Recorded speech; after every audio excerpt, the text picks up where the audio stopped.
Voilà, on est aujourd'hui le 22 janvier, le 26 Tevet, on est le jeudi, le cours de Parashat Vaera. Et donc, dès le début de la Parasha, on voit donc ce fameux verset qui est volontairement bizarre, que tous les commentaires mettent en évidence. Vaidaber Elokim El Moshe, Vayomer Ani Avaye.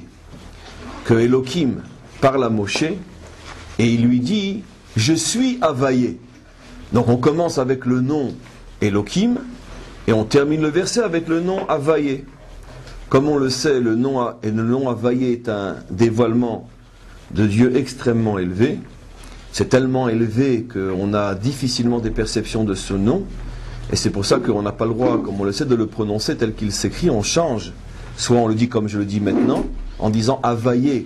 Pour ceux qui connaissent l'hébreu, vous avez remarqué que j'ai changé l'ordre des lettres. Donc on a le droit de le dire. Ou bien on a aussi l'habitude de dire, je le dis qu'une fois, mais dans le cours j'ai le droit de le dire, on dit Adonai.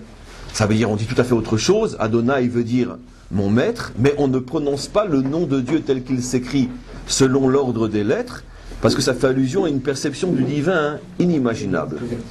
Et on va voir donc tout au long des premiers versets de la paracha, constamment, la Torah répète Ani Avaye, je vais accomplir la promesse faite au Père, je me souviens de l'alliance. Et on a donc les fameux, ce qu'on appelle Arba Leshonot Shel Geoula, les fameux langages de la délivrance, qu'on va étudier aujourd'hui. Ve'otseti, je vous sortirai d'Égypte. Ve'itzalti, je vous sauverai d'Égypte. Ve'ga'alti, je vous délivrerai de l'Égypte. Ve'lakarti, et je vous prendrai pour faire de vous mon peuple, et je serai votre Dieu. Ce qu'on appelle les Arba Leshonot Shel Geoula, les 4 langages de la délivrance. Et plusieurs fois c'est répété Ani Avaye, c'est maintenant véritablement le dévoilement de Avaye qui commence. Et pour bien comprendre que le dévoilement de Avaye est un phénomène qui est tout à fait nouveau, la Torah, enfin Hachem le dit à Moshe explicitement, sache qu'à toi, c'est le deuxième verset, je reviens en avant, en arrière, sache qu'à toi je dévoile le Shem Avaye, mais sache qu'au Père, je n'ai pas dévoilé le Shem Avaye, je me suis dévoilé à eux sous un autre nom qui n'est ni Elokim ni Avaye, qui est Kel Shaddai. Le Dieu, qu'on peut traduire, le Dieu limité. Shaddai dans le sens de Dai. Dai c'est la limite. Et donc je me suis dévoilé à eux d'une manière qui est limitée. Ushmi Avaye, lo nodati lahem, mais mon nom Avaye, ils ne l'ont pas connu. Alors bien sûr les commentaires se posent la question, qu'est-ce que signifie le fait que les Avot, Avram, Isaac et Yaakov n'ont connu que le nom Kel Shaddai, et que Moshe commence à avoir un dévoilement du Shem Avaye, et c'est forcément lié à la sortie d'Égypte. Alors Rashi explique à plusieurs reprises tout au début, il dit la chose suivante, il dit le Shem Avaye signifie, n'est possible, ne se dévoile que lorsque Dieu réalise sa promesse. Tant que Dieu promet, mais on ne voit pas concrètement sur terre, dans l'histoire, la réalisation de la promesse, alors il ne s'appelle pas Avaye. C'est une définition que Rashi, enfin que les commentaires donnent du nom Avaye, lorsque tout ce que contient la promesse divine, lorsque tout ce que contient, on pourrait dire, la spiritualité, se dévoile ou commence à se dévoiler sur terre, et que les hommes se rendent compte que c'est pas que de la poésie, que de la philosophie, que du cause toujours et bois de l'eau fraîche, quand les hommes commencent à se rendre compte que pas seulement Dieu existe, mais qu'il est présent dans l'histoire, qu'il intervient dans l'histoire, et que celui qui lui fait confiance voit la réalisation des promesses, à ce moment-là, le rapport entre l'homme et Dieu devient un rapport qui est défini dans la Torah comme étant Avaye. Mais tant que Dieu se tient au niveau des promesses, même si l'homme lui fait entièrement confiance, comme les pères qui ont fait entièrement confiance à Dieu, mais comme ils n'ont pas vu la réalisation des promesses, automatiquement, pour eux, Dieu ne porte pas le nom de Avaye, qui signifie celui qui réalise la promesse, mais il s'appellera Elokim, ou il s'appellera El Shaddai, il aura d'autres noms, ça veut dire celui en qui je place ma confiance, et je suis en attente de voir la promesse se réaliser. Et donc automatiquement, puisque maintenant on est juste avant la sortie d'Égypte et qu'on va vivre la sortie d'Égypte jusqu'à l'entrée en Eretz Israël, automatiquement Dieu prévient Moshe, lui dit, sache que tous les noms sous lesquels je me suis dévoilé jusqu'à présent, ces noms ne seront plus valables, car ce sont les noms de l'espoir, les noms de la confiance en Dieu, mais non les noms de la réalisation. Mais puisqu'à partir de toi, je vais réaliser ce que j'ai promis, automatiquement se dévoile un nouveau nom qui est le nom Havaïe. C'est globalement comme ça que Rashi explique. Sur ça, hein, il y a une question terrible, enfin pas terrible, enfin extrêmement importante. Si on comprend bien ce que Rashi dit, comme quoi les pères n'ont pas vu la réalisation des promesses, et c'est pour ça qu'ils n'ont pas connu Dieu sous la forme de Havaïe, alors bien sûr c'est une question qui est terrible, que les commentaires demandent. Ils disent mais je comprends pas. Mais les Avot, surtout Abraham, le premier, on n'a même pas besoin d'attendre le deuxième ni le troisième, le premier a déjà vu la réalisation concrète d'une promesse qui ne pouvait se réaliser que grâce à un miracle fabuleux. La naissance de Yitzhak. Et si tu me dis, oui, mais parce que ce n'était que le commencement de la réalisation, c'est pour ça que ce n'était pas encore le Shem Havaïe, alors chez Moshe aussi ce n'est que le commencement de la réalisation. La preuve, c'est que de toute façon, la génération qui va sortir d'Égypte, elle n'est pas rentrée en Eretz Israël, Moshe n'est pas rentré en Eretz Israël, et même ceux qui sont rentrés en Eretz Israël ne sont pas rentrés dans le Eretz Israël de la délivrance. Entre cette rentrée-là et la dernière qui est celle de la délivrance, va encore s'écouler 3500 ans, traversé, comme la Torah fait allusion, comme on va le voir, traversé par 4 autres exils, 2 destructions de temples. C'est pour ça qu'il y a les 4 langages de la délivrance, Otseti, Itzalti, Gaalti, Lakarti. Chaque langage de délivrance fait allusion à un nouvel exil duquel on va sortir. Donc, si on ne peut pas avoir un dévoilement du Shem Havaïe tant que les réalisations ne sont pas terminées, alors le Shem Havaïe n'aurait pas dû se dévoiler non plus ni à Moshe, ni aux enfants d'Israël à la sortie d'Égypte. Et si tu dis qu'à partir du moment où on commence la réalisation de la promesse, ça suffit pour qu'il y ait un dévoilement de Shem Havaïe, alors Abraham est le premier qui a vu la réalisation de la promesse. N'oublions pas que Abraham était stérile, que dès le premier instant pratiquement où Hachem se dévoile à Abraham, il lui promet une descendance et une terre. Abraham et Sarah n'auront un enfant qu'à un âge où c'était absolument plus possible d'en avoir un. En plus que de toute manière ils étaient stériles, et plus encore, nos maîtres disent que la stérilité de Sarah, c'était même pas une stérilité, on pourrait dire, difficile, enfin je veux dire, médicale, c'était une stérilité physiologique. Elle n'avait pas de rechem, elle n'avait pas de matrice. Je sais pas trop comment il faut comprendre ça, mais en tous les cas c'est marqué. Elle n'avait pas de matrice. Donc c'est pas qu'il y avait, je sais pas moi, des trompes bouchées ou une difficulté des chromosomes de se rencontrer, non. C'était véritablement comme si tu dirais quelqu'un il a écrit, il n'a pas de bras. C'est un prodige au piano, il n'a pas de main. C'est exactement ça le miracle qui a été fait à Sarah, au point que les maîtres se posent la question quand il y a eu le miracle. Est-ce que ça veut dire que Dieu lui a créé une matrice, ou le miracle était un double miracle, elle a pu être enceinte alors qu'elle n'avait pas d'utérus, elle n'avait pas d'utérus, oui. Donc, est-ce que c'était extra-utérus? Tellement les maîtres prennent, on pourrait dire, véritablement au sérieux le fait qu'elle ne pouvait pas physiologiquement être enceinte. Donc, à partir du moment où elle a un miracle à ce point extraordinaire, c'est très vraisemblablement au moins le début de la réalisation de la promesse. Alors comment? Et après cette promesse qui n'a fait qu'augmenter avec encore un enfant chez Yitzhak et surtout 12 tribus, 12 enfants chez Yaakov. Et là aussi c'était un miracle puisque Rachel était stérile. Et même les en vérité, disent les commentaires, étaient stériles. Et c'est la Torah qui fait allusion au fait qu'elle était stérile d'une manière allusive, absolument, absolument. Pourquoi? Parce que il est dit que Hachem a ouvert son ventre parce qu'elle était haïe. Et les commentaires apprennent de là qu'elle aussi était fermée, elle aussi ne pouvait pas avoir d'enfant, mais à cause de la souffrance qu'elle avait de ne pas être aimée par Yaakov, à ce moment-là, pour une sorte de compensation, Dieu lui a donné au moins la possibilité d'être la mère principale d'Israël et de mettre au monde 6 garçons et une fille, comme pour compenser, on pourrait dire, sa douleur, sa souffrance de ne pas être suffisamment aimée par son mari. Et c'est ce que dit le verset, que Dieu lui a ouvert le ventre, enfin lui a ouvert la matrice, parce qu'elle était haïe. Donc en vérité, dès le départ, Yaakov avait encore une fois de plus, comme tous les pères, comme Abraham, Sarah, comme Yitzhak, Rivka, Yaakov, Rachel et Léa, les pères avaient épousé des femmes stériles, et donc il fallait à chaque fois que se reproduise un miracle fabuleux pour que la réalisation continue à se réaliser. Oui. La différence entre les Avot et Moshe, c'est que les Avot ont été vers Akadosh Baruch Hu, et que pour Moshe, c'est Akadosh Baruch Hu qui a été vers Moshe. Il a choisi Moshe. Non, mais peu importe, maintenant par rapport...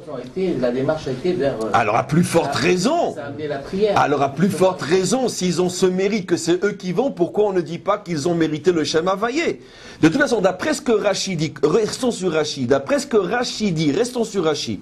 Rashi dit, tu n'as le Shem Havayé que quand il y a le commencement ou la réalisation de la promesse. Si je suis que sur ce que dit Rashi, la question est évidente. Ça a commencé bien avant la sortie d'Égypte avec la naissance miraculeuse des enfants, des pères, Yitzhak, Yaakov et les 12 tribus. Donc, alors, voilà. Très bien. Ça, c'est la réponse. On voit de là, évidemment, c'est la réponse, mais qui est fabuleuse. On voit de là quelque chose d'inimaginable. On voit de là, et d'ailleurs, maintenant, on va relire les versets d'une manière complètement nouvelle, que non. Aussi extraordinaire que soit la naissance de Yitzhak dans un ventre qui n'a pas de matrice, et d'une femme qui a 90 ans et un homme qui a 100 ans, aussi extraordinaire que soit la naissance de Yitzhak, puisque la Torah, elle là-bas dit carrément, alors qu'elle le dit même pas vraiment sur Sarah, elle le dit carrément sur Rivka qu'elle était stérile, de même sur les mères, les autres mères, alors que le miracle est extraordinaire, malgré tout, ça n'entraîne pas un dévoilement du Shem Havayé, parce que la promesse véritable n'était pas la naissance des enfants, mais la naissance d'un peuple. Lorsque Hachem dit à Abraham, suis-moi, viens en Eretz Israël, El Haaretz Asher Areka, il lui dit, je te donnerai un enfant. Il lui dit, Ve'esecha le goy gadol. Je ferai sortir de toi un grand peuple.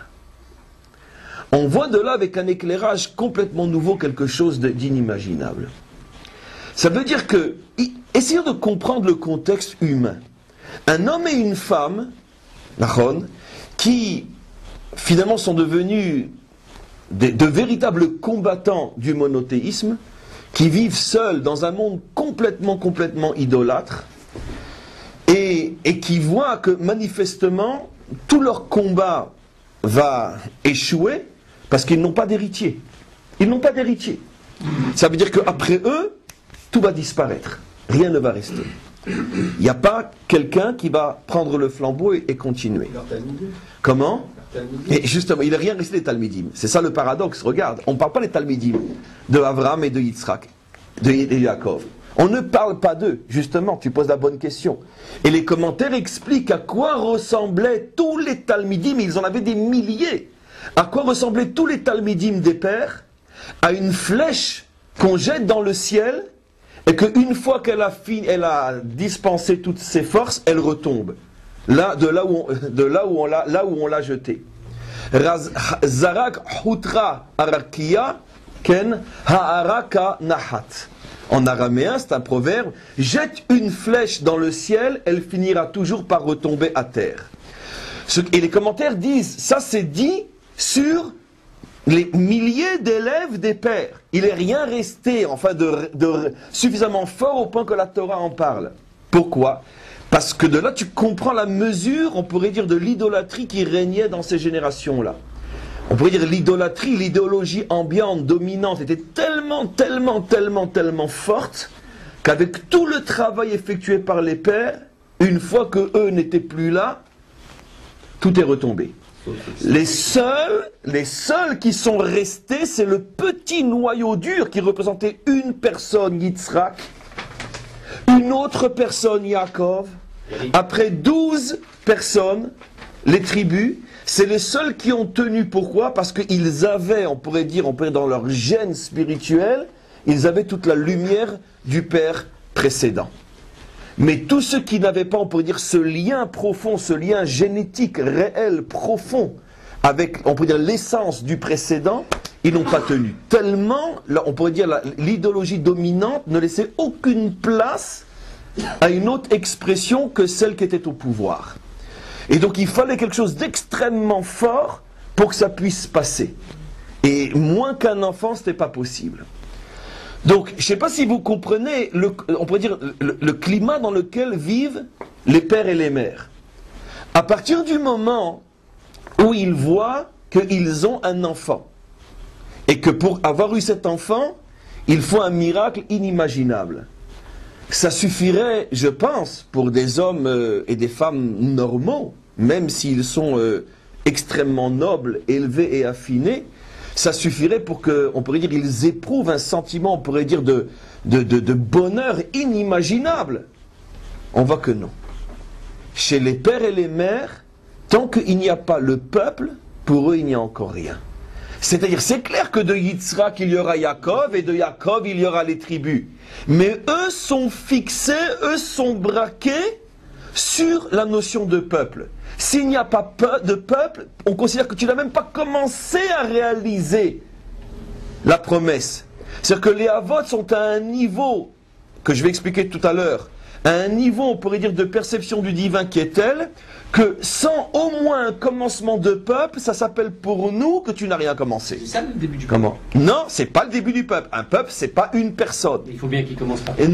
Mais eux ne voient pas, parce qu'un enfant, il peut peut-être encore s'arrêter dans 3 générations, peut-être qu'une tribu va disparaître dans le... Tant qu'il n'y a pas un peuple, c'est-à-dire quelque chose qui peut véritablement être le réceptacle de ce qu'on appelle un peuple et une nation, le commencement du commencement du commencement, il y a encore trop de danger entre ce commencement et c'est une des raisons pourquoi on sait qu'on a l'habitude, quand une femme est enceinte, par exemple, jusqu'au 3e mois, on essaye de ne pas le dire. Il y en a qui sont mariés jusqu'au 5e mois tant qu'on peut le cacher. Mais en tout cas, on le crie pas sur les toits. Pourquoi? Mais c'est ce qu'on explique. La promesse est une chose, mais la réalisation c'est une autre. Mais c'est ce qu'on dit. Tant que Dieu n'est que celui qui promet, que je place en lui mon espoir, il s'appelle El Shaddai. Il ne s'appelle Havaïe que quand il commence à réaliser. Le commencement de la réalisation n'est que lorsque il y a 600 000 âmes qui sortent d'Égypte. Ces 600 000 âmes sont le bassis, sont la base, bassis, bas, c'est le même mot, sont le bassis du peuple.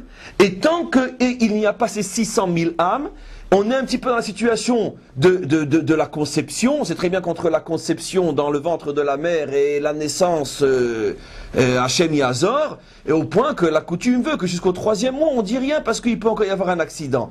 À partir du 3e mois, 4e mois, en principe, c'est déjà plus sûr, on commence à le dire à la famille, on commence, et puis quand on ne peut plus le cacher, bon. Mais tant qu'il n'est pas sorti, on sait très bien qu'on doit faire attention, parce qu'il n'est pas encore là. Et de la même manière, tant qu'il y a un juif, Yitzhak, 2 juifs, Yaakov, 12 juifs, les tribus d'Israël, même 70 nefesh qui descendent en Égypte, ce n'est encore qu'une petite famille, c'est rien encore. Et donc automatiquement, les Havot ne considèrent pas cette situation comme étant même le début de la réalisation de la promesse, parce que tant qu'ils n'ont pas en présence une structure qui peut s'appeler peuple, 600 000 d'après les critères de la Torah, s'ils n'ont pas cette structure-là, ils considèrent que même le début de la promesse n'est pas encore là. Et donc on voit de là quelque chose d'absolument incroyable, le niveau des pères et des mères, que toute la joie, on pourrait dire l'explosion de joie que peuvent ressentir des parents qui n'ont pas eu d'enfant et qui n'auront un enfant que sur le tard, et surtout un enfant dans le contexte dans lequel sont venus Yitzhak, Yaakov, etc.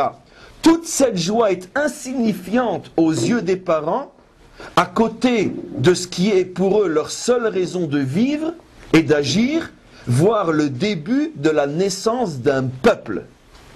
Et donc ça nous place, on pourrait dire, les pères et les mères à un niveau complètement nouveau, que la racine véritable d'Israël, c'est, on pourrait dire, cette volonté des 3 pères et des 4 mères de mettre au monde un peuple et de lui donner une terre, et en dehors d'un peuple sur sa terre, c'est comme si on n'avait rien. Ça veut dire que tant qu'il n'y a pas Israël sur sa terre, tout le reste, ce n'est même pas le début de la préparation. Ça veut dire que on pourrait le définir en français de manière beaucoup plus claire. Les avot et les imaot sont ceux qui nous montrent et par leur message, et c'est ça le grand message de ce que enseigne Hachem à Moshe. Il dit, mais est-ce que tu sais qui étaient les avot? Les avot, et donc c'est plus du tout comme on le comprend, comme malheureusement certains pashtanim l'expliquent. Ça n'a plus rien à voir avec ça. D'ailleurs, la preuve, c'est que de toute façon, même la suite du texte prouve que certaines lectures des versets sont fausses. C'est pas que Jean Hachem vient dire à Moshe, tu sais, tu es beaucoup plus grand qu'eux, eux n'ont eu que quel Shaddai, etc. Le rabbi, par exemple, il a dans un texte qu'on appelle Dvar Malchut, explique sur ce texte-là que c'est exactement le contraire, comme je le fais moi à ma manière. En reprenant d'ailleurs ce que lui explique, que Hachem dit à Moshe que les avot étaient beaucoup plus grands que toi. Et d'ailleurs c'est ce que Rashi dit par la suite. Regardez Rashi jusqu'au bout, où Hachem dit à Moshe, Chaval al dehavdin velo mishtakechin. Combien je pleure la disparition des pères qui ne sont plus et que je ne retrouverai plus. Et ça Hachem dit à Moshe. Et il en prend un grand coup dans la figure à ce moment-là. Alors apparemment, ça contredit le début des versets, comme on les lit. Non, le rabbi explique, parce qu'on dit que justement, c'est ce qu'il veut faire comprendre. Hachem à Moshe, regarde la grandeur des pères. Tout ce que je leur ai donné leur semblait insignifiant tant qu'ils n'ont pas vu la naissance du peuple. C'est eux qui voyaient en Hachem El Shaddai. Voilà, et c'est d'ailleurs ce que dit le texte. L'onodati lahem. Tu touches encore une fois le point juste. Il n'est pas dit l'odati lahem, je ne leur ai pas montré le Shem Havayé. Il est dit l'onodati lahem, ils n'ont pas voulu voir le Shem Havayé, la shonif il, noda. Et la preuve, c'est qu'il est dit dans toute la Torah, Vayomer Hachem el Moshe, Vayomer Hachem el Avraham. La première fois que Dieu parle à Avraham, il n'est pas dit Vayomer el Shaddai, il est dit Vayomer Havayé. Et dans tous les versets où Dieu s'adresse à Avraham, Isaac et Yaakov, c'est toujours Havayé. Alors tous les commentaires posent la question, comment le verset peut dire ici l'onodati lahem? La réponse est celle que j'ai donnée, en leur nom. Il n'est pas dit l'odati, l'onodati. C'est comme si Dieu voulait leur dire, vous savez, moi je suis Havayé, hein, je vous ai donné un fils, en ce qui me concerne, je pourrais considérer que j'ai déjà commencé à remplir mes engagements. Avraham lui dit, non, tu n'es pas pour moi Havayé tant que je ne verrai pas la naissance du peuple. Et donc de là, Hachem dit à Moshe, regarde la grandeur des avot, comprends le mérite que tu as toi, Moshe Rabbeinu, d'être celui qui va faire naître le peuple juif. Puisque tous les miracles et tout ce que j'ai dévoilé d'immense au Père était pour eux insignifiant tant qu'ils ne voyaient pas ce que toi tu vas avoir la chance et le bonheur de voir, la naissance d'Israël et l'arrivée en Eretz Israël. De là, on a dans ces psukim, dans ces versets, quand on les comprend, on pourrait dire peut-être la définition la plus forte, la plus authentique, la plus radicale de ce que c'est la Torah. La Torah, c'est un Dieu, un peuple et une terre. Et s'il n'y a pas un peuple sur sa terre, il n'y a pas non plus de Dieu. Ça veut dire qu'il n'y a pas de place dans la Torah pour, on pourrait dire, une religion qui s'adresse à des individus en dehors d'une terre et qui ne forme pas un peuple. Ça veut dire que rien n'est moins juif, rien n'est moins, on pourrait dire, contraire à l'essence de la Torah qu'un judaïsme d'exil, qu'un judaïsme de Chutz Laaretz. C'est dans le désert qu'il leur a dit. Comment ? C'est dans le désert qu'il leur a dit. C'est une punition, le désert. On devait être dans le désert uniquement quelques semaines. On est resté 400 ans dans le désert, on est resté 40 ans dans le désert, à cause de la faute du veau d'or, etc., etc. D'accord ? Donc le désert ne devait être qu'un passage, plus encore. On ne devait même pas passer par le désert. On devait rentrer tout de suite en Eretz Israël. Mais à cause des fameux Philistins, qu'on n'avait pas encore le niveau de vaincre, c'est là que tout a commencé. Quand on arrivera à cette fameuse parcha, bien sûr on va reparler de sa parcha de Béchalar. En vérité, au début de notre histoire, comme à la fin de notre histoire, ce qui nous empêche toujours d'arriver droit à la délivrance sont ceux qui vivent sur la bande de Gaza. Et donc, s'il n'y avait pas eu les Philistins, comme dit clairement la Torah dès la sortie d'Égypte, on serait rentré directement en Eretz Israël, et il y aurait eu directement Matan Torah en Eretz Israël, il n'y aurait donc pas eu Vaudor, et puis etc. Il n'y aurait pas eu l'histoire qu'on connaît, peu importe. Mais en tous les cas, on voit bien que la Torah nous montre que tous ces processus de passer par le désert, d'une Torah qui n'est pas donnée en Eretz Israël, d'un Vaudor, de la fausse explorateur, tout ça c'est la conséquence du fait que si on avait mérité de rentrer tout de suite en Eretz Israël, mais on n'aurait pas eu tout ça. Ça veut dire, on vit une histoire, Kaviachol Bediavad, a fortiori, bien sûr voulu par le maître du monde, ne posez pas la question, évidemment que tout ça, ça fait partie du projet. Mais dans le projet, on doit comprendre ce qui est véritablement la volonté d'Hachem, et ce qui est la volonté d'Hachem, parce qu'Israël n'a pas le niveau de voir sa volonté s'exprimer telle que lui le voudrait. Donc il faut passer par des chemins détournés. Donc ça ne contredit pas du tout ce qu'on dit. Parce que quand je parle maintenant dans Parshat Vaera, on est avant que Dieu décide de ne pas faire rentrer Israël directement en Eretz Israël. Donc on est encore au niveau du projet dans toute sa puissance, où Hachem nous fait comprendre, grâce à ces versets-là, que l'essence même du peuple juif, c'est uniquement lorsqu'il est sur sa terre. Et s'il n'est pas sur sa terre, il n'y a rien, il n'y a pas de Shem Havaïe, il n'y a rien. On n'est qu'en vérité qu'une bande de nomades accroché à un Dieu je ne sais où, et c'est pas ça le judaïsme, c'est pas la Torah ça. On comprend maintenant, juste avant que commence le cours, on discutait de manière tout à fait providentielle comment Hachem a fait rentrer les choses, je ne sais plus pourquoi on a discuté de ça, sur la fameuse réflexion aussi incompréhensible dans la Parsha Vayechi de Yaakov à Pharaon. Yaakov, à vieille de 130 ans, se retrouve devant Pharaon, d'accord, le maître de la plus grande puissance idolâtre de l'époque. Et tout le monde sait que Yaakov, c'est le maître du monothéisme de l'époque. C'est clair que ce sont deux religions, deux idéologies qui se confrontent à ce moment-là, qui se rencontrent. Et la moindre des choses qu'on attend de Yaakov, quand Pharaon lui dit comment tu vas, c'est dire Baruch Hashem. D'accord, Baruch Hashem, Kiddush Hashem. D'accord, Baruch Hashem. Et la preuve que c'est comme ça qu'on doit se montrer face aux nations lorsque il pourrait l'interpréter comme une faiblesse idéologique de notre part, si on dit le contraire, c'est qu'on verra beaucoup plus tard, quand on sera déjà sorti d'Égypte, et qu'on va devoir croiser nos voisins, Esav, Édom, etc., que là-bas Hachem donne un verset, il y a un verset explicite, qui ordonne aux enfants d'Israël de se comporter comme des rois, et de montrer qu'ils ne manquent de rien, malgré qu'ils sont dans le désert, d'accord, et de faire figure devant les Bnei Esav et les Bnei Moab, etc., de gens qui sont comblés par la providence divine, afin de ne pas faire un chilou Hashem, et que les goïms ne disent pas, regardez ce peuple qui est dans le désert, où est son Dieu, en quoi il est élu, et tout ce que les goïms aspirent et aiment à dire depuis des millénaires, lorsqu'ils nous voient dans la détresse, peuple élu, cause toujours. Et donc au contraire, se montrer avec toute la grandeur, effectivement, d'un peuple élu. Et donc, on voit que Yaakov se retrouve devant Pharaon, et il dit exactement le contraire. Au lieu de se taire, qu'est-ce qu'il dit? Pharaon lui dit, alors comment ça va, Baruch Hashem, c'est bien de servir Dieu? Et lui, tu sais, ça fait 130 ans que je vis, ma vie, fatigué, il dit plus que ça, ma vie n'a été qu'une suite de catastrophes. Ra'ot. Une suite de catastrophes. Et en vérité, je dis catastrophe, c'est même pas ça. Ra'ot, ça veut dire mal. Une suite de mots, de mal choses, de choses mal. Alors, tous les commentaires redemandent, mais c'est comme ça qu'on parle. C'est comme ça qu'on parle. T'imagines je sais pas moi, un gadol d'Israël qui rencontre le grand d'une nation et il dit comment ça va chez vous en Israël? C'est la catastrophe, ça va très mal. C'est pas comme ça qu'un homme parle.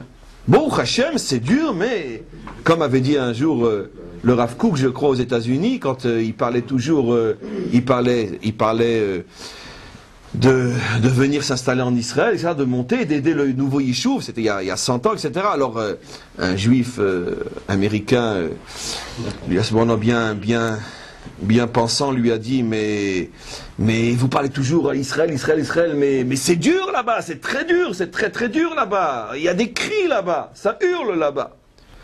Alors il a répondu comme ça, il a dit, oui, mais il y a une différence énorme entre les cris chez vous et les cris chez nous. Parce que chez vous, c'est les cris de l'agonie. Chez nous, c'est les cris de la naissance. Ça veut dire qu'un juif doit toujours savoir que même s'il souffre, c'est les contractions de la naissance. Chaque génération, les contractions nous amènent un peu plus vers la naissance. Alors qu'à l'extérieur, s'il y a des contractions, s'il y a des cris, ce sont les cris de l'agonie. En tous les cas, je reviens maintenant sur la question sur Yaakov. Comment Yaakov peut dire ça fait 130 ans que je souffre. Alors les commentaires vraiment se cassent les dents pour comprendre une réponse pareille, chacun à sa manière. Le rabbi dit une chose simple, il dit Yaakov est le prototype même du juif authentique. Et il dit tout simplement, il dit regarde, moi je vais t'expliquer. Nous, notre but, d'accord, c'est un peuple sur sa terre. C'est pour ça que j'existe. Tant que je le verrai pas, je suis malheureux. On dit que c'est Comment extraordinaire. Comment? La fin de sa vie, elle est extraordinaire, tout le temps qu'il a passé à gauche. Non, à titre personnel, mais parce qu'il était près de son fils, etc. Mais je veux dire, là, on n'en fait pas un plat. Je veux dire, il y a un mot à Remez Vayechi. Il a vécu. Mais Davka, c'était comment? C'est du négatif, Davka. Alors, il faudra répondre, je sais pas. Mais en tous les cas, c'est ce qu'il dit à Pharaon. Il dit 130 ans de ma vie, dans la mesure où je n'ai pas encore eu le mérite de commencer à voir la réalisation de la promesse, un peuple sur sa terre, ce que le rabbi appelle la délivrance, tant que je n'ai vu encore aucun signe de la délivrance future, puisque même au contraire, maintenant, je vois les signes de l'exil qui s'annoncent. Donc c'est pire encore. Il a été puni aussi pour ça. Comment? Sa vie, elle a été raccourcie aussi pour ça, non? Non. Il n'est pas vécu 180, c'est pas pour ça qu'il n'a pas vécu 180. Non, c'est à cause de ce qui est passé avec Rachel, que Rachel est morte plus tôt, donc on lui a enlevé à lui aussi des années de sa vie. Le Baal il explique tout, il fait tous les calculs, combien de temps il aurait dû vivre et pourquoi on lui a pris tant. Mais en tout cas, cette chose-là qu'il a dit parce que je suis malheureux, personne ne mentionne ça comme une faute. Il a dit la vérité. Il a vu comment? Le nombre de lettres. Le mot qu'il a dit, ça fait 33. Et ça fait c'est 33 ans de moins que son père Israël. 147 ans. De toute façon, Shivim Panim la Torah, tout est vrai, tout se complète, mais quoi qu'il en soit, à partir du moment où Yaakov, qui est Midata Emet, Yaakov ne peut pas sortir un mensonge de sa bouche. À partir du moment où Yaakov, qui est Midata Emet, dit cette chose-là, ça veut dire que, en tout cas c'est comme ça que le rabbi le comprend, que c'est impossible que de la bouche de Yaakov, dans un moment aussi crucial que la rencontre entre les deux grands de l'époque, Yaakov puisse se permettre de dire une bêtise. S'il dit ça, ça veut dire que c'est comme ça qu'un juif doit parler. Ça veut dire que si un juif dit rien ne va parce que la délivrance n'est pas encore là, mais qu'il le sent de toutes ses tripes et qu'il le vit et qu'il arrive à l'exprimer, au contraire, il va surprendre d'admiration celui qui l'écoute. Parce que qu'est-ce que celui qui l'écoute va comprendre? Comment, jusqu'où tu places la barre? Avec tous les petits bonheurs moyens, grands, énormes qu'il y a sur terre, tu considères que tant qu'il n'y a pas la délivrance, tu n'as rien? Alors là, Pharaon s'est rendu compte en face de qui il se trouvait. D'un homme qui n'existe pas pour lui, un homme qui ne sait pas ce que signifie le prat, le particulier, un homme qui n'est que klal. Et c'est ça maintenant ce que je vais expliquer. On comprend maintenant qu'en vérité, on va rentrer dans quelques notions de Kabbalah qu'on va donc interpréter, ce qu'expliquent les Mekoubalim, que les Avot sont au niveau de la Yechida. Comme on va le montrer clairement dans le texte. On sait qu'il y a 5 niveaux dans l'âme, les 5 niveaux du bas vers le haut qui sont en bas Nefesh, puis au-dessus Ruach, puis encore au-dessus Neshama, puis encore au-dessus Chaya. Les 4 niveaux de l'âme, comme une âme, elle est comme un corps, elle a différentes parties, comme une maison qui a différents étages, des niveaux de plus en plus hauts, de plus en plus spirituels. Le niveau le plus haut, l'avant-dernier, je ne parle pas encore volontairement du plus haut de tout ce qui est, on pourrait dire qui est le toit, qui est la Yérida, mais les 4 étages, je le fais exprès, étage et toit, les 4 étages de l'âme s'arrêtent à la Chaya. Et ça correspond, comme on le sait, aux 4 lettres du nom divin de gauche à droite, le Nefesh et le dernier He. C'est-à-dire que quand un homme dévoile son Nefesh, à ce moment-là, il a un dévoilement de la dernière lettre du nom divin. Lorsqu'il dévoile son Ruach, il a un dévoilement du Vav, avant-dernière lettre du nom divin. Lorsqu'il dévoile sa Neshama, il a un dévoilement du premier et deuxième lettre du nom divin. Et lorsqu'il dévoile sa Chaya, il a un dévoilement de la première lettre du nom divin qui est le Yud. Et donc il a un dévoilement de toutes les lettres du nom divin. Ça veut dire que Dieu se dévoile entièrement en lui. Mais il manque quelque chose. Le Yud, font remarquer les Mekoubalim, vous le savez, a encore une autre partie qu'on appelle le Ketz. Le Kotz, Ketz, je l'ai fait exprès, la pointe du Yud, qui n'est pas une lettre en soi, mais qui est le toit de la maison, qui est en vérité le prolongement de la lettre Yud, et qui fait allusion au 5e et dernier niveau de l'âme qu'on appelle la Yechida. Et cette partie-là s'appelle Ketz, Kotz, la pointe, Milachon Ketz. Maintenant, vous allez comprendre, j'avais déjà posé la question, bien sûr, cette semaine, la semaine dernière, pourquoi on voit que Yaakov s'est acharné à vouloir révéler le Ketz à ses enfants, qu'il n'est pas arrivé à le dévoiler. Parce qu'en vérité, il voulait hisser ses enfants au niveau de la Yechida. Et il n'est pas arrivé à le faire. Les seuls qui sont véritablement arrivés au niveau de la Yechida étaient uniquement, et c'est pour ça que ce n'est que eux qu'on appelle Avot, et la Gemara fait remarquer que Ashvatim enam nikraim Avot, hela banim, en nikraim Avot ela helu, Avram, Yitzhak ve Yaakov, parce que c'est le seul qui ont eu un dévoilement parfait de la Yechida, le Kotz, le Ketz. Et c'est quoi le Kotz, le Ketz? C'est que les Avot sont arrivés à un niveau où rien n'a d'importance pour eux à part le klal, à part le peuple.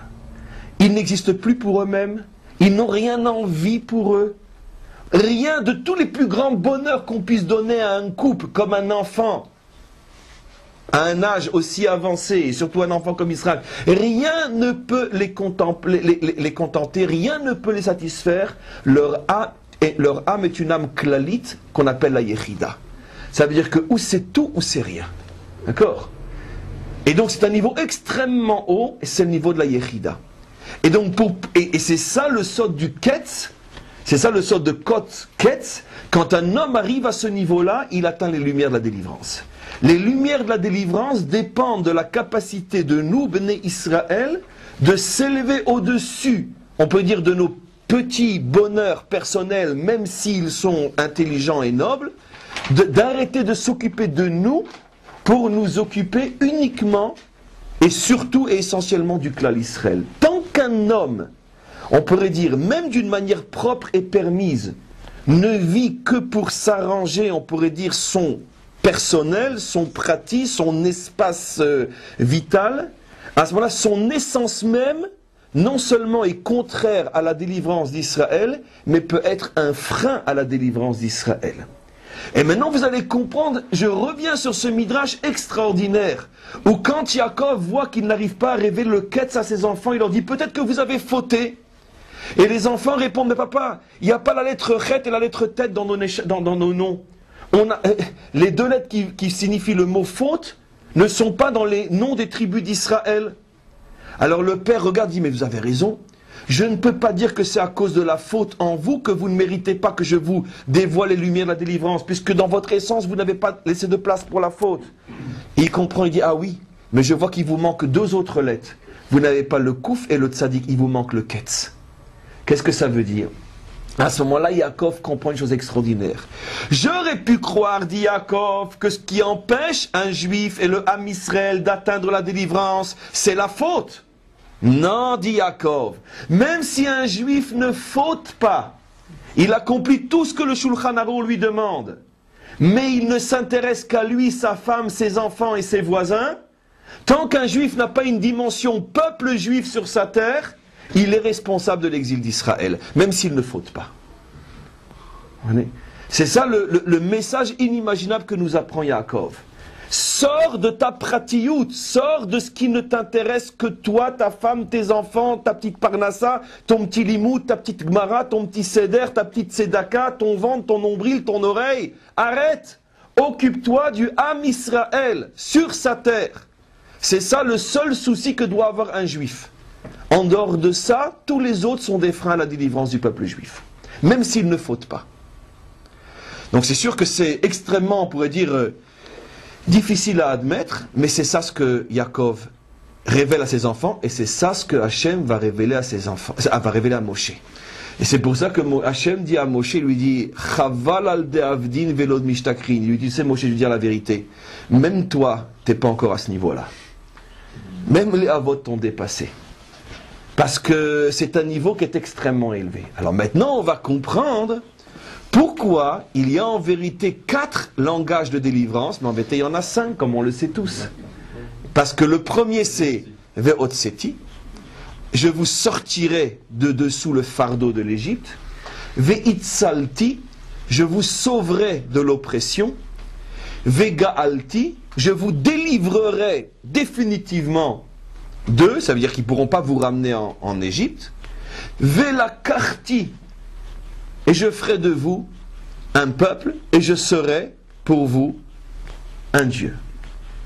Mais il y a un cinquième verset qui correspond à la cinquième coupe, celle qu'on ne boit pas encore le soir du Seder. Vous savez tous que les 4 premières coupes de vin sont par rapport aux 4 premiers langages de délivrance, et on boit ces coupes parce que d'une certaine manière, comment dirais-je, ça s'est déjà réalisé, ça. Mais par contre, il y a une cinquième coupe qu'on appelle la coupe de Eliyahu Hanavi, celle de la délivrance, Ve'eveti, El haaretz asher nishbati l'Avram, Yitzhak et Yaakov, je vous amènerai sur la terre que j'ai promis au Père, et ce cinquième langage de délivrance est par rapport à la délivrance finale, et c'est pour ça qu'on réserve une coupe mais qu'on ne boit pas encore, comme pour dire que cette partie-là ne s'est pas encore complètement dévoilée. Et ça correspond à quoi? Alors on sait très bien, comme je l'ai dit, les 4 premières coupes, qui sont les 4 premiers langages de la délivrance, correspondent aux 4 premières lettres du nom divin. Et la 5e coupe, qu'on ne boit pas encore parce que le dévoilement n'est pas encore total, c'est par rapport au Ketz, par rapport au Kotz, par rapport à la délivrance finale, qui est le niveau des 3 pères. D'où on sait que c'est le niveau des 3 pères? Ben, la preuve, c'est que les 4 premières coupes, les pères ne sont pas mentionnés. C'est marqué Veitzalti, Veotseti, Vegaalti, Velakarti. Et quand c'est qu'on mentionne les pères, et je vous amènerai sur la terre que j'ai promise au Père. Là, les pères sont mentionnés. Comme pour dire que la terre, c'est la dimension des pères. Srutavot. Alors maintenant, on comprend une chose absolument incroyable. Si on n'avait pas la lecture de la Torah, à votre avis, qu'est-ce qu'on aurait mis, nous, en 5e position? Certainement pas le retour sur la terre. Parce que finalement, le retour sur la terre pourrait sembler être quelque chose de très, très matériel. Le retour sur la terre, c'est matériel.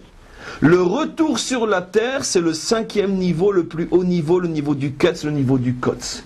Ce qui, on pourrait dire chez tous les peuples, est le point de départ. On a d'abord une terre et puis après on se construit. Chez nous, c'est un aboutissement. Arriver à la terre. C'est le plus dur à avoir. C'est le plus dur à avoir. Chez nous, c'est le contraire, c'est le plus dur à avoir. Tous les peuples se construisent d'abord sur une terre et puis après. Et chez nous, c'est le contraire. Chez nous, la terre, on pourrait dire, c'est la réalisation finale. Pourquoi? Parce que comme on a expliqué, la terre est le seul et unique endroit où la réalisation au niveau du peuple se réalise. Et c'est pour ça qu'on comprend qu'il y a une différence entre Vaïtem Lileham et le 5e. On pose la question connue, mais apparemment au niveau du 4e, c'est déjà réalisé. Au niveau du 4e, il est dit, je vous prendrai pour peuple et je serai votre Dieu. Alors comment il peut encore y avoir une 5e étape, qui est la terre? Comment je peux être le peuple si je n'ai pas de terre? C'est la différence fondamentale qu'il y a bien sûr en hébreu entre Am et Goy. Goy dans le sens biblique du terme, ou entre Am et Uma. Ou les hom ye'ematz. Écoutez bien. Quand Hachem révèle à Rivka que ses enfants Esav et Yaakov ne cesseront de se battre dès qu'ils sortiront de son ventre, il n'est pas dit ou les ham ye'ematz, un peuple sur l'autre ils se battront. Il est dit ou les hom ye'ematz, une nation sur une autre ils se battront. Quelle est la différence entre un peuple et une nation? En exil, nous sommes un peuple, mais nous ne sommes pas une nation. Sur notre terre, nous sommes une nation. Nous ne pouvons être une nation. Il n'existe de notion de nation que lorsqu'on est sur une terre. Et donc, c'est ça les 5 étapes. La 4e étape c'est qu'on est constitué en tant que peuple. Mais ce n'est pas encore la délivrance tant qu'on n'est pas sur notre terre où se constitue la nation. Et puisque c'est seulement à cette étape-là que se dévoile le 5e niveau de l'âme, la Yérida, et puisque c'est seulement à cette étape-là qu'on mentionne le mérite des pères, on comprend que les pères n'ont vécu toute leur vie que pour voir le jour où il y aurait une nation juive sur la terre d'Israël. Et en dehors de ça, rien ne vaut pour eux la peine d'être vécu. Si c'est pour s'arrêter en chemin, c'est pas la peine. Voilà. Oui. Donc, pour la 4e étape, qui est l'étape de Moshe, il a eu le peuple, mais pas dans sa Nahon. Moshe a eu le peuple, mais il n'a pas eu la nation. Et lui, il n'est pas rentré en... Donc il a eu le peuple, il n'a pas eu la nation. D'accord, lui, il n'est pas rentré en Israël. Nahon. Il n'est pas enterré en Israël. Nahon. Et les Havot sont en Israël. Absolument. Et c'est ça la différence. C'est pour ça que Hachem lui dit, sache que les Havot sont plus grands que toi. D'abord, ils sont enterrés en Eretz Israël, Nahon, pas lui. Et deuxièmement, toi, tu ne verras que la notion de âme, tu ne verras jamais la notion de peuple. Eux vont le voir, puisque ce peuple-là va se constituer en tant que nation dans l'endroit où eux sont enterrés. Donc d'une certaine manière, il y aura un chibour, Chevron, la chaîne chibour. Il y a un lien qui va se créer entre la racine et le fruit, entre la racine qui sont les pères enterrés en Eretz Israël et le fruit qui est Israël. Mais toi, Moshe, tu vas rester à l'extérieur. Il a vu le peuple de son vivant, alors qu'eux n'ont pas vu le peuple de leur vivant. À la Géoula, C'est pour ça qu'il disait... Tout est encore en mutation. De toute façon, à la Géoula, Moshe revient, il est le dernier, il est lui-même l'âme du libérateur final, etc. Mais dans le processus dans lequel on parle jusqu'à la délivrance finale, c'est ce que Rachid dit clairement que Hachem révèle à Moshe, les Havot sont plus grands que toi. Maintenant, c'est vrai que Moshe va revenir en tant que libérateur final, son âme va se réincarner dans le corps du Mashiach, comme il est dit, Goël Rishon, Goël Acharon, et qu'en tant que Mashiach, il ira peut-être encore beaucoup plus loin que les pères. Mais en tant que Moshe, qui n'a au plus que fait traverser les 4 premières étapes, qui a au plus créé le peuple, mais qui n'a pas créé la nation, par rapport à ça, Hachem lui dit, sache que la nation sera créée par le mérite des pères et non par le mérite de Moshe. Moshe a créé le peuple, mais il n'a pas créé la nation. Dit d'une autre manière, et d'ailleurs c'est ce que Hachem tout de suite a révélé à Moshe, lorsque au moment du buisson, on a vu, c'était un vieux cours qui remonte à des années, lorsque il a voulu s'approcher quand il a vu le buisson, qu'est-ce que lui dit Hachem? Al tikrav halom, ne t'approche pas de là. Et qu'est-ce que dit le Balatourim, rappelez-vous? Le Balatourim dit que dans la Torah, le mot halom est un mot codé qui fait allusion à la royauté. Et Moshe s'est approché parce qu'il voulait que Dieu lui donne la royauté, c'est-à-dire la possibilité d'être le fondateur de la nation. La royauté, c'est la nation. Hachem lui dit, Al tikrav halom, non, la royauté, c'est pas pour toi. Tu ne pourras pas être le créateur, la matrice de la royauté d'Israël. Tu peux être la matrice du peuple juif et pas de la nation juive. Et de là, on comprend une chose inimaginable, aussi fort que c'est, et avec tous les dangers de le dire, c'est que, on pourrait dire, Moshe qui incarne l'homme de la Torah dans ce qu'il a de plus profond, l'homme de la Torah en tant que tel, ne suffit pas pour créer la nation. Il peut délivrer le peuple juif, il peut donner la Torah au peuple juif, il peut assurer que le peuple juif en tant que peuple va traverser l'histoire et ne disparaîtra pas, mais l'homme de Torah, s'il n'est qu'homme de Torah, il lui manque une dimension pour terminer le travail, et cette dimension ne peut être apportée que par les Havot, la dimension de la nation, la dimension de la Malchut, qui est le complément à la dimension, on pourrait dire Torah uniquement, et comme on le sait, cette dimension qui complète, c'est celle représentée par David, le roi David, par David Améler, et son enfant le plus célèbre qui est le Mashiach, où on peut dire se réunissent dans le même homme, pas seulement la dimension Torah, mais aussi la dimension Malchut, la dimension de la royauté, la dimension de la nation. Et pourquoi c'est une dimension extrêmement difficile à atteindre? Parce que ça demande de la part de l'homme d'atteindre un niveau d'abnégation absolue au point de ne ressentir comme on pourrait dire comme valable que ce qui touche la nation. Ça ne touche pas la nation, ça ne m'intéresse pas. C'est comme, je sais pas moi, imaginez un truc fou, mais ça a existé. Et ça existe encore plus ou moins, d'une certaine manière. Quelqu'un qui travaille, qui touche un salaire, son seul souci, je parle bien sûr en Eretz Israël, c'est en quoi ce salaire va aider la nation ici? Comment? Qu'est-ce que je peux faire avec? Il se lève le matin, il va se coucher le soir. Qu'est-ce que je peux faire? Mon souci, c'est comment je suis utile dans la reconstruction du peuple juif sur sa terre. C'est ça ce qui le préoccupe du matin au soir et du soir au matin. Il se lève avec ça dans la tête, il va se coucher avec ça dans la tête. Qu'est-ce que je peux faire pour me rendre utile à mon peuple en Eretz Israël? Ça, c'est le niveau de David Améler. Ça, c'est le niveau du Mashiach. Son seul et unique souci, c'est pas qu'est-ce que je peux faire moi pour me rapprocher de Dieu, qu'est-ce que je peux faire pour faire du bien à un pauvre. Ça ce sont ce qu'on appelle de bonnes actions. Qu'est-ce que je peux faire pour construire la nation d'Israël? C'est le niveau de la Yechida. C'est le niveau de la délivrance. Il en faut un comme ça à la perfection, et c'est le Mashiach. Le problème, c'est que ça fait 3500 ans qu'on l'attend. Vous avez parlé de la... Comment qu'il faut avoir une guisha clalite. Mais ça dépend du fait qu'on ait une âme clalique ou pas. C'est pas une donnée de départ, ça? Chacun a ce que le rabbi appelle Nitzotz Mashiach. Chacun a en lui une étincelle du Mashiach. C'est-à-dire que chacun à son niveau peut vivre comme ça. Mais il n'y a que le Mashiach qui arrivera à le vivre avec une telle force que ça englobera véritablement toute la nation. Mais chacun d'entre nous doit tendre vers cette chose-là. Bon. Donc c'est clair que par exemple, je veux dire, une notion comme ça, un message comme ça, je veux dire, pulvérise complètement toute possibilité pour un juif de vivre en Chutz La'aretz déjà. C'est plus possible. C'est-à-dire que tu es en Chutz La'aretz, tu es à l'extrême opposé de toute l'essence même de la Yahadut. Très bien. Si tu as une Keila en Chutz La'aretz, d'accord, et que du matin au soir, tu te prépares à monter avec elle en Eretz Israël, et puis après que tu sois monté avec elle, tu laisses quelqu'un pour continuer le travail à faire avec une nouvelle communauté, etc., etc. C'est-à-dire que si tout ta Sheifa, tout ton Inyan, c'est qu'est-ce que je peux faire pour que ces Juifs et moi allons en Eretz Israël, et que je sais que je dois rester là-bas en attendant, parce que c'est comme ça que je me rends utile pour pouvoir construire la nation, c'est cette shlichut-là, ce qu'on appelle une shlichut dans le sens le plus total du terme, d'accord? Alors, il n'y a pas de problème. Il y a bien des diplomates israéliens qui sont en Chutz La'aretz, il y a bien une ambassade en Chutz La'aretz, pas pour y vivre, mais pour faire la jonction entre. Et donc, il y a des shlichim d'Israël qui vont dans le monde entier, des médecins, des avocats, des mais ils vivent ici, tu comprends? Donc, c'est comme un soleil qui rayonne. C'est pas un problème géographique, encore une fois. Tu peux vivre en Eretz Israël et ne penser qu'à New York, et tu peux vivre à New York et ne penser qu'à Jérusalem. C'est pas uniquement un problème géographique. C'est un problème de mentalité. D'accord?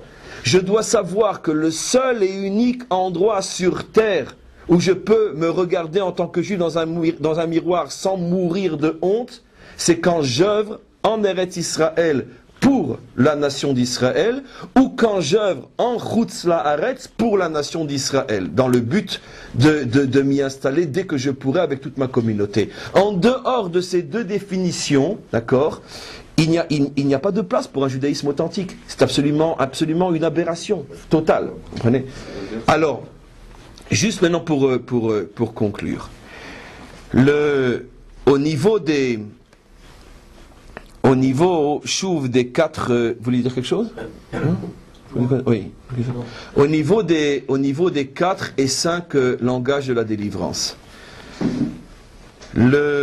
Finalement, qu'est-ce qui a fait que Moshe, bien que ça sera le sujet d'autres cours plus dans les détails, mais qu'est-ce qui a fait que Moshe, sauf que le Sof n'est pas rentré en Eretz Israël? Qui c'est qui se rappelle quand on voit pour la première fois dans la Torah, surtout que c'est très récent, que Moshe ne rentrera pas en Eretz Israël? Justement, la fin de la paracha de Shemot, quand il a dit depuis que je suis venu... Juste quelques versets avant notre paracha, Nachon, la fin de la paracha qui précède, la fin de Shemot, la première fois qu'il y a une allusion que Moshe ne semble pas avoir capté parce que c'est une allusion prophétique, et ce qui repose sur un mot, Hachem lui dit « Ata tiré ». Moshe se plaint. Moshe n'en peut plus. Sur les bébés qui mélangent. Exactement. Moshe n'en peut plus. Il voit la souffrance immense d'Israël. Il s'attendait, on en reparlera, mais un peu plus tard, il s'attendait, Moshe, à ce que la sortie d'Égypte, dès son arrivée, se passe d'une manière fulgurante, un petit peu à la je sais pas moi, James Bond ou je sais pas quoi, à Spielberg, oui.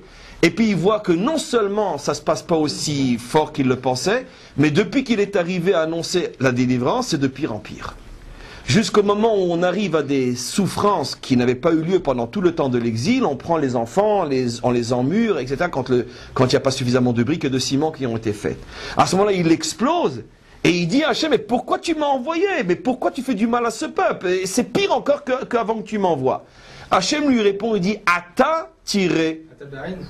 Caïn, bien sûr. Maintenant, tu vas voir ce que je vais faire. Maintenant, tu vas voir, maintenant ça va vraiment commencer.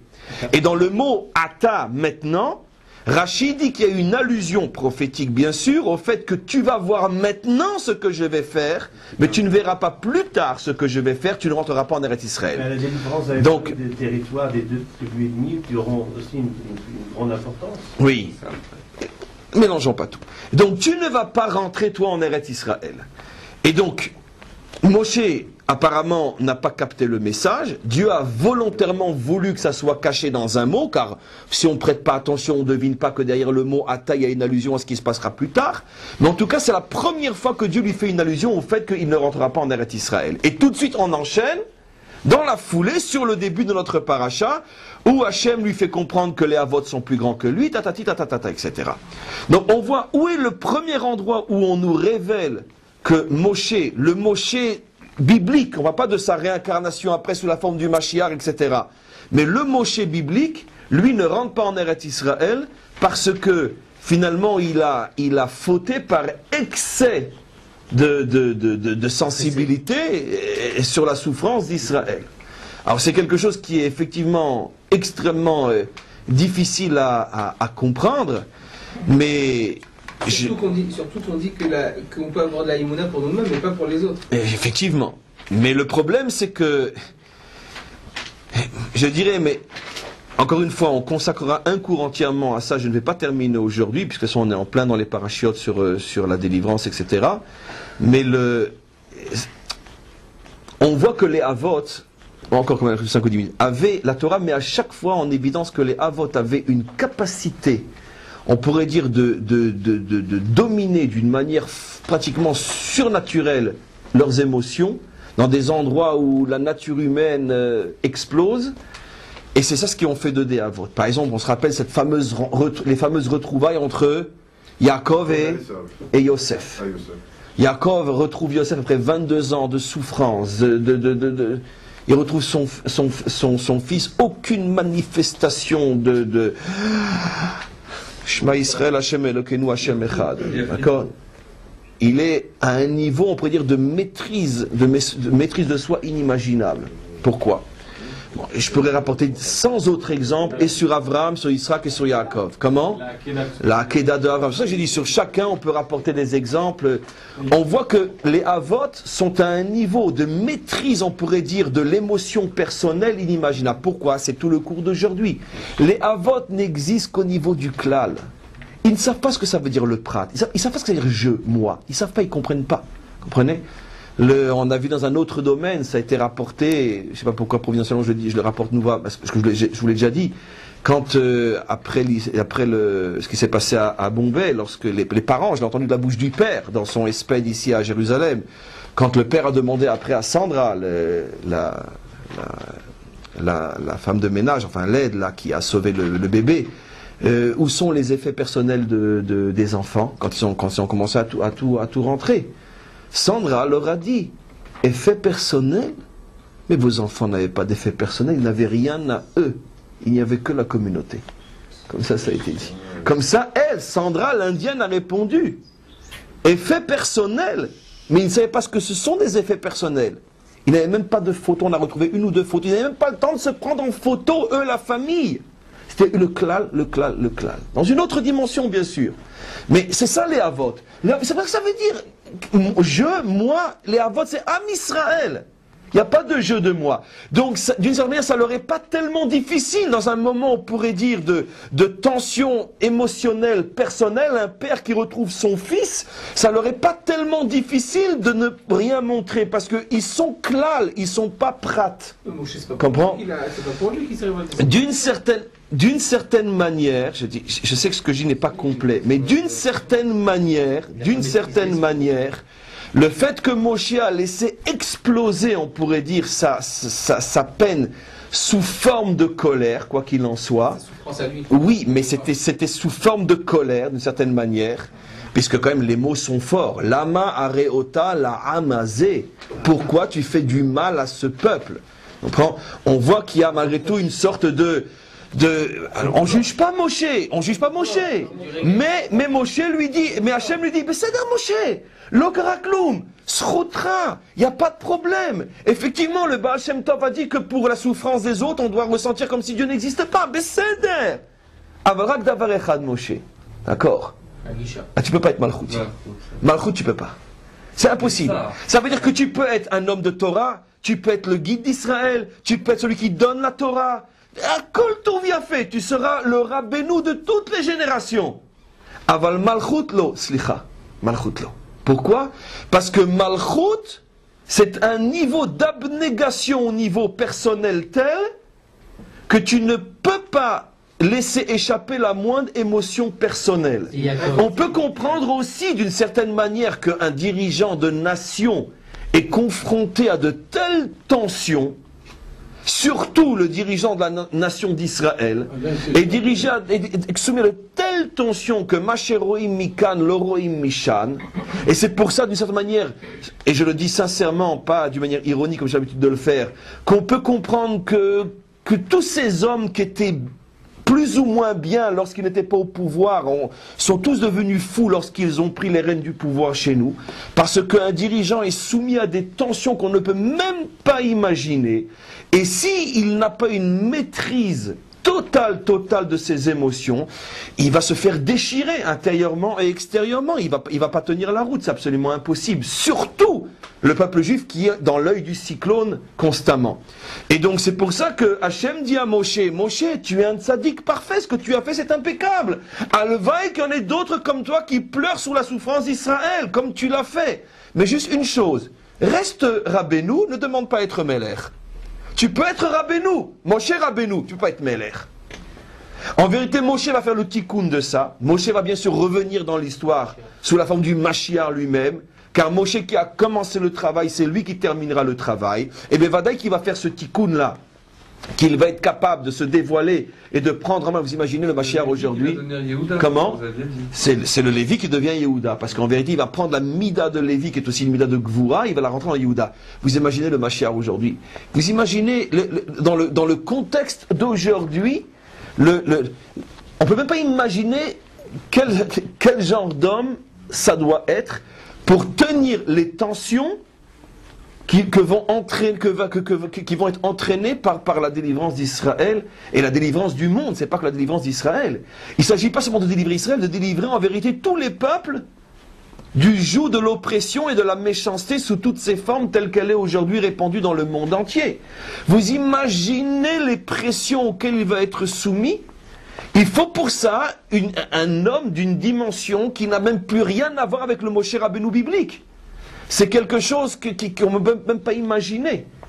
Mais c'est le produit de toute une histoire, c'est le produit du peuple juif, c'est quelque chose c'est pour ça que ça tarde à venir, parce qu'il faut une matrice inimaginable pour engendrer un surhomme pareil. Oui, mais pourra le Comment faire que si le peuple est à ce niveau-là. Et bien sûr, c'est pour ça que je dis que ça prend du temps, parce que la matrice elle-même se prépare. Si un dirigeant aujourd'hui se levait en disant voilà, il faut jeter les Arabes, les rejeter en dehors des frontières, il faut dire juste aux Américains, il n'y aura pas d'État palestinien à côté de nous. Il se fait liquider ici aussi. D'accord. Personne ne le suit. Et de toute façon, dans le sens de ce que tu dis, dans son contexte à lui, lorsque Moshe est venu, et il n'a pas annoncé, non mais lui il a dit d'une manière, il n'y a pas de problème, il n'a pas annoncé que on allait reprendre tout Israël, et que tous ceux qui n'ont pas de sroud d'être ici doivent être mis en dehors des frontières, etc. C'est même pas ce qu'il a annoncé. Il est simplement venu dire que les Juifs qui souffraient vont sortir d'Égypte. Et qu'est-ce que dit le verset tout de suite après? Ils n'ont pas voulu l'écouter. Velo sham'u el Moshe mikotser ruach. Laisse tomber. Bon, mot à mot, ça veut dire qu'ils avaient un petit souffle, ça veut dire qu'ils avaient les idées courtes, un ruach, ruchaniout, ils avaient des petites idées, ils ne voyaient pas plus loin que le bout de leur nez, c'est-à-dire c'était pas possible. Et 80% sont quand même restés. Et Datan ve'Aviram, bien avant, avait déjà dénoncé Moshe, etc. Donc c'est exactement ça.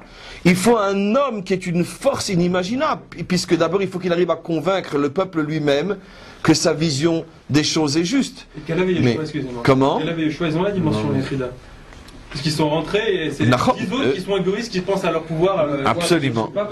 Absolument. De quoi que tu dis, parce que c'est vrai, ça a l'air réaliste ce que tu dis, mais si on reprend les réalités au niveau des énergies qu'il y a dans le peuple, il y a un écran qui empêche le peuple de prendre cette conscience, qui est la classe dirigeante, qui est tout ce que tu veux, l'élite et tout ce qu'on veut, toute une construction institutionnelle. Mais le peuple, comme on l'a vu dans différents cours, etc., il a un potentiel de comprendre très très vite et d'être très présent. Et il y a ce qui fait écran, c'est une clique qui correspond à tout un processus historique qui fait verrou et qui empêche. Qui fait verrou, absolument. Oui, mais tout le monde a compris.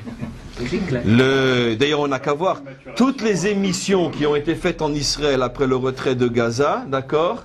C'est comment reconstruire Gaza et qu'est-ce qu'on peut faire pour leur venir en aide au niveau médical. Il n'y a eu aucune émission de comment sortir les 200 ou 300 000 ou 400 000 enfants terrorisés psychologiquement qui ont été sous des bombardements pendant 3 semaines de notre côté à nous et qu'est-ce qu'on pourrait faire pour eux et aucune katava officielle sur l'enfant qui est donc à l'hôpital jusqu'à aujourd'hui encore et il sera mutilé jusqu'à la fin de sa vie, etc. Et le Bekitsour, c'est toujours effectivement l'officialité, le discours officiel, c'est toujours un discours de compassion, comme avait dit l'autre. Mais c'est pas le peuple, c'est pas le peuple non. Si on regarde la révolution qu'il va falloir faire, comme par exemple de dire ne peut être citoyen israélien que des juifs. Rien que ça, je veux dire, c'est quelque chose qui serait une révolution et interne et vis-à-vis du monde aussi. Non, mais c'est pas vrai, c'est pour ça, comment? On accepte que Bnei Noir, c'est Non, Bnei Noir peut être un citoyen israélien, absolument. Mais bon, ça c'est déjà des sougiotes qui sont extrêmement complexes. Ce qu'on appelle le guerre toshav. Vous soumettez au droit de vote. Comment? Mais à un certain le problème, bon, de toute façon, on va maintenant sur des discussions qui sont en-sof au niveau pratique, mais maintenant c'est absolument clair que de toute façon, vu on pourrait dire la révolution inimaginable, pas seulement chez nous en Israël, mais dans le monde entier que doit provoquer le Mashiach, il est clair qu'un homme qui n'a pas une maîtrise, on pourrait dire totale de ses émotions, ne peut pas être le Mashiach. C'est quelque chose qui est absolument impossible. Et donc, à ce niveau-là, le Moshe biblique n'était pas encore préparé. Ça ne lui a rien enlevé par rapport à toutes les qualités qu'il avait dans tous les autres domaines, puisqu'il est devenu pour toutes les générations la référence absolue de la Torah d'Israël. Et aucun maître ne peut, on pourrait dire, recevoir la Torah sans passer d'une certaine manière, commencer par le problème des connexions des âmes par l'âme de Moshe. On sait que d'après la Kabbalah, chacun qui étudie et enseigne la Torah, à ce moment-là, son âme se connecte à l'âme de Moshe, sinon, c'est comme une lumière, s'il n'y a pas de connexion, la lumière de la Torah ne vient pas. Donc Moshe Rabbeinu est, on pourrait dire, la connexion incontournable dans toutes les générations de tout dévoilement de Torah. Mais au niveau de la Malchut, il y avait encore un tikkun à faire qui ne sera fait qu'au moment de la délivrance finale. En tous les cas, pour revenir à l'essentiel du cours pour que nous on puisse garder un message, puisqu'on n'est de toute façon pas le Mashiach, et c'est clair que Baruch Hashem pour nous, on n'aura pas ce problème de se hisser au-dessus de nos émotions pour pouvoir amener la délivrance jusqu'à sa phase finale. On ne peut que chacun à son niveau être un participant et ne pas être malheureusement qu'un acteur passif. Essayer au moins d'être un participant et pas un figurant. Mais en tous les cas, le mot essentiel de ce cours-là, c'est de se rappeler aujourd'hui plus que jamais, et ça on peut le dire avec toute la force de la conviction, parce que vraiment c'est à notre portée, que chacun d'entre nous, après un message comme celui-là, doit se poser la question où j'en suis par rapport à ce qui devrait être au moins l'un de mes soucis principaux. Qu'est-ce que je fais tous les jours pour apporter ma pierre à la reconstruction du peuple juif sur sa terre? Ça doit être quelque chose qui doit faire partie intégrante de mes préoccupations journalières. Vous comprenez? Parce que c'est ça, faire partie des 4 langages de la délivrance. En dehors de ça, on peut vivre même à Jérusalem et rester entièrement en Chutz La'aretz, en exil, si on n'a pas cette pensée-là. Combien plus forte raison que celui qui se trouve encore en Chutz La'aretz et qui n'est pas rattaché, disons, à ces notions-là, bevadaï qu'il est complètement en dehors de son essence juive véritable. Et on arrête pour aujourd'hui.